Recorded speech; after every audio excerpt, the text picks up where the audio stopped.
빌라델비아 교회는 그 사회 속에 있으면서 작은 영향력으로 별 볼 일 없는 사람들로 여겨졌을 겁니다. 수많은 사람들에게 환영받지 못했을 거고 쫓겨남을 당하고 많은 핍박을 당했을 겁니다. 하지만 영원한 하나님 나라의 열쇠를 가지고 계신 예수 그리스도께서는 그들을 위로하기를 원하셨습니다. 그들을 격려하기 원하셨습니다. 그분의 여신 문을 그 누구도 닫을 수 없는 권세를 가지신 예수 그리스도께서 그들을 위로하고 격려하기 위해서 이 편지를 쓰신 것입니다. 이 짧은 말씀에 예수님은 5가지 약속을 이 교회에게 하셨습니다. 그리고 한 가지 칭찬을 그들에게 남기셨습니다. 첫 번째 약속은 8절에 나옵니다. 볼지어다 내가 너의 앞에 열린 문을 두었으되 능히 닫을 사람이 없으리라. 방금 예수님은 자기 자신을 뭐라고 소개하셨습니까? 다윗의 열쇠를 가진 이라고 소개하셨고요. 곧 열면 닫을 사람이었고 닫으면 열 사람이 없는 그라고 자기 자신을 소개하셨습니다. 그런 분께서, 그 권세를 가지신 분께서 교회에게 약속하시기를 내가 너의 앞에 열린 문을 두었고 능히 닫을 사람은 없을 거다라고 약속하셨습니다. 이 당시에 상대적으로 많은 유대교 회당 사람들이 기독교인들을 박해했었습니다. 대다수의 로마 황제 우상 숭배자들과 또 이교도인들이 이 소수의 영향력 없는 교회를 비방하고 핍박했었습니다. 그들의 가진 소망을 비웃었습니다. 하지만 영원한 하나님 나라를 다스리시는 왕께서 직접 약속하십니다. 내가 너희를 위해서 내 나라의 문을 활짝 열어놓았고 그 누구도 이것을 막을 수가 없다. 두 번째, 하나님께서, 예수님께서 이 교회에게 약속하신 내용은 9절에 나옵니다. 내가 너희에게 승리를 주겠다라는 약속입니다. 여기 보시면 교회를 대적하고 핍박했던 주요 인물들이 나옵니다. 자칭 유대인이라고 얘기를 하고요. 그들은 이 빌라델비아 도시에 있는 유대교 회당에 주로 모여서 자신들이 참 유대인이다, 참 이스라엘 백성이다, 하나님 나라 백성이다 라고 스스로 자부했던 사람들입니다. 누구든지 예수 그리스도를 대적하면서 참 하나님 백성이다 라고 주장할 수 없습니다. 그리스도의 원수는 곧 사탄의 추종자입니다. 그리스도가 불러낸 무리 교회를 핍박하는 사람은 곧 그리스도를 핍박하는 사람들입니다. 예수님은 그러한 대적들을 그 교회에게 몇몇 주겠다라고 지금 약속을 하십니다. 여러분, 제가 교회에서 이 사역을 하면서 그동안 교회를 핍박했던, 또 기독교를 무시했던, 그리고 반대했던 사람들이 주님 앞에 나오는 경험들을 많이 하게 됩니다. 그럴 때 정말 진정한 위로와 큰 힘이 됩니다. 하나님이 능력이 있으시다, 하나님이 역사하셨다라는 것을 보게 됩니다.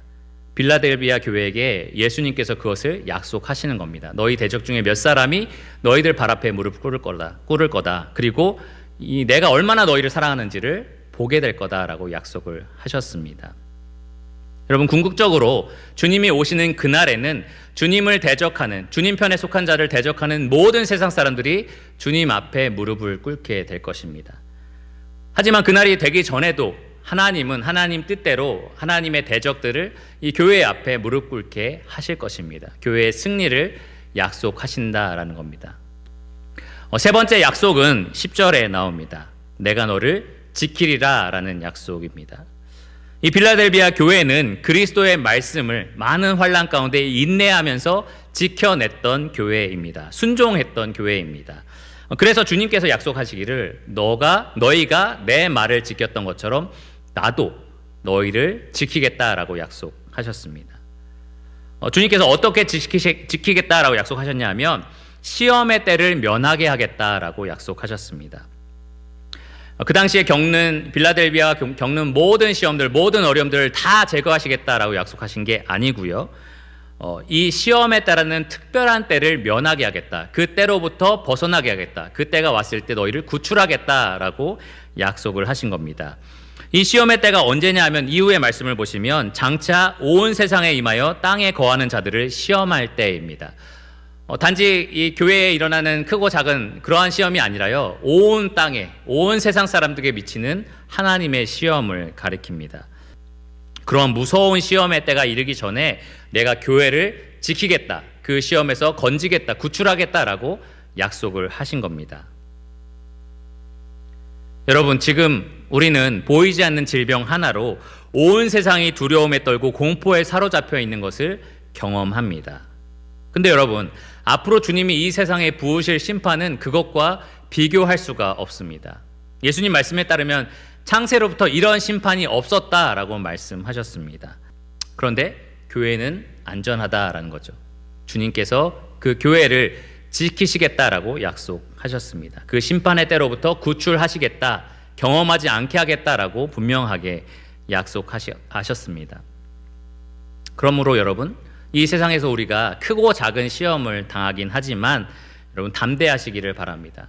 주님이 우리에게 감당할 만한 시험만 허락하실 것입니다.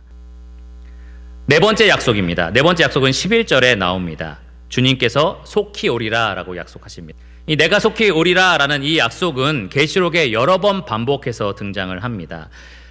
이것이 왜 위로가 되냐, 왜 격려가 되냐, 이렇게 생각하면 좋습니다. 여러분 어떤 경기를 치르고 있다고 한번 생각해 보세요.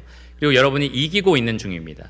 근데 이 종료 시점이 언젠지 알 수 없다라고 하면은 이 경기가 굉장히 지루하고 또 힘들고 점점 인내심이 바닥이 납니다. 그런데 곧 끝난다라는 것을 옆에서 계속해서 알려주면 힘이 납니다. 조금만 더 버티면 내가 이긴다, 승리한다라는 생각을 하게 됩니다. 마찬가지로 예수님께서 내가 속히 오리라 라고 말씀을 하십니다.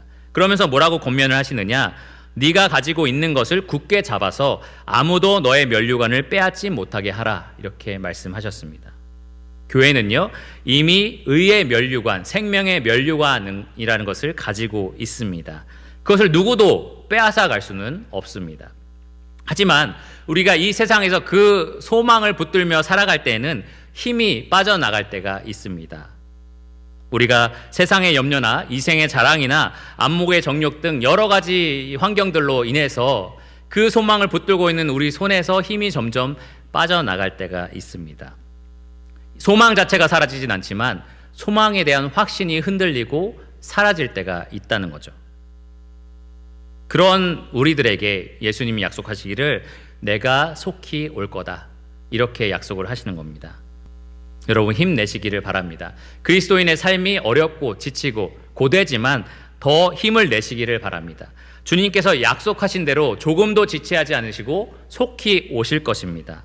그 약속을 날마다 기억하시고 경주하시기를 바랍니다. 여러분 붙잡고 있는, 여러분 이미 승리하고 있는 그 면류관, 그것을 굳게 붙잡고 계속해서 끝까지 충성스럽게 이 길을 가시기를 바랍니다.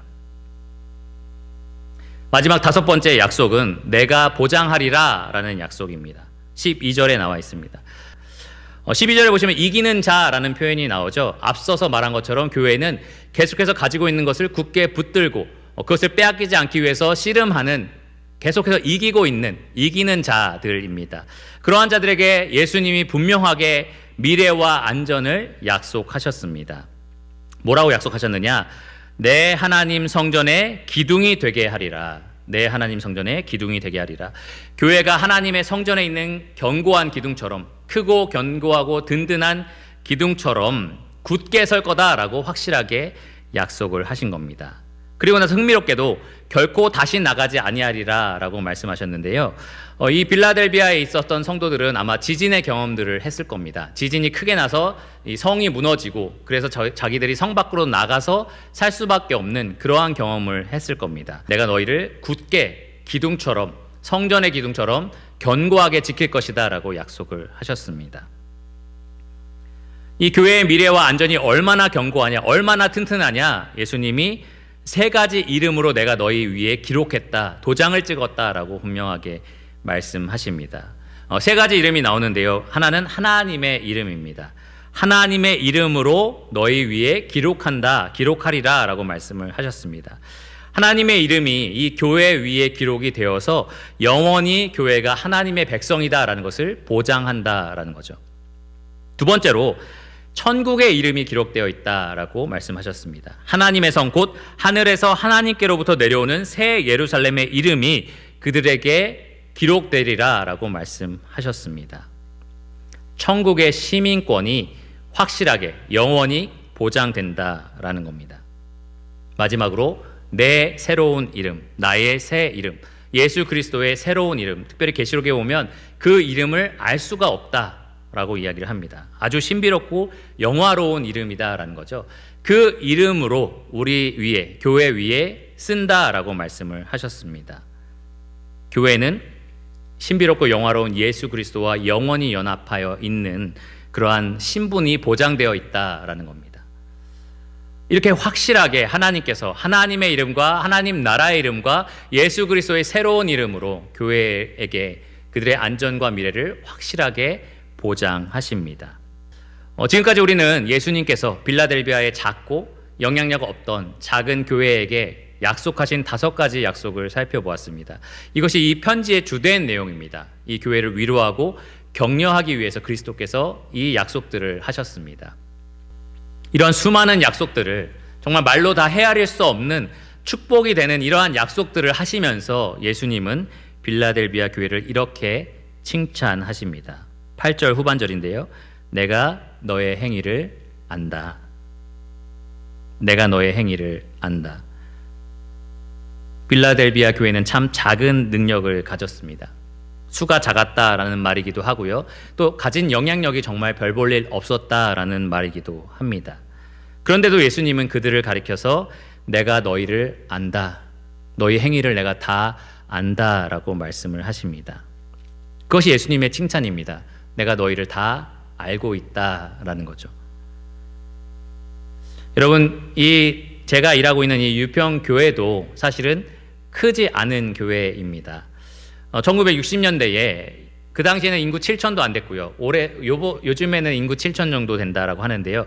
이 작은 마을에 한 선교사가 뿌린 몇몇의 복음의 열매로 시작된 교회가 바로 이 유평교회입니다. 성도가 모일만 하면 도시로 떠나고 또 모일만 하면 또 도시로 떠나는 그러한 시골 교회의 전형적인 특징을 가졌던 교회고요. 지금도 사실 여느 시골 교회처럼 점점 노령화가 되면서 성도가 점점 줄어들고 노인만 남고 젊은 사람들은 찾아보기 힘든 그러한 시골 교회로 얼마든지 변화될 수가 있습니다. 이 주변에 있는 많은 시골 교회처럼 말이죠. 하지만 하나님의 은혜로 하나님께서 참 다양한 연령의 많은 성도들이 함께 주님을 예배할 수 있도록 은혜를 더해 주심에 참으로 감사를 드립니다. 하지만 주님은 빌라델비아 교회의 능력의 크고 적음을 주목하지 않으셨습니다. 성도의 많고 적음을 주목하지 않으셨습니다. 오히려 주님은 말할 수 없이 영광스럽고 보배로운 위로와 축복을 전달하시면서 내가 너희의 행위를 안다라고 인정하셨습니다. 주님은 주님 말씀을 지키고 끝까지 주님을 배반하지 않는 그들의 삶, 그들의 충성스러움을 다 알고 계신다라고 칭찬하셨습니다. 아무도 모르지만, 남들은 하나도 인정하지 않는 것처럼 보이지만 주님은 그들의 행위를 안다라고 칭찬하신 겁니다. 여러분, 주님께서 오늘날 저와 여러분에게 편지한다면 정말 이러한 말씀을 전해주시기를 바랍니다. 여러분들을 칭찬하시기를 바랍니다. 여러분의 능력의 크고 작음 때문이 아니라, 성도의 많고 적음 때문이 아니라 여러분의 신실하심 때문에, 여러분의 충성스러움 때문에, 말씀에 끝까지 순종하고 끝까지 주님을 배반하지 않는 그러한 충성심 때문에 주님께서 여러분을 칭찬하시기를 바랍니다. 정말 작고 영향력 없는 우리에게 하나님은 그 나라 주시기를 기뻐하셨습니다. 주님은 그 나라와 그 나라에 속한 모든 약속들을 기쁨으로 우리에게 주기를 원하셨습니다. 그리고 분명하게 약속하시고 축복하셨습니다. 여러분, 그걸로 충분하지 않으십니까? 그거면 충분하지 않으십니까? 그거면 충분히 이 믿음의 경주를 하실 수 있지 않으십니까? 우리가 붙들고 있는 것을 끝까지 가지고 있을 수 있지 않겠습니까?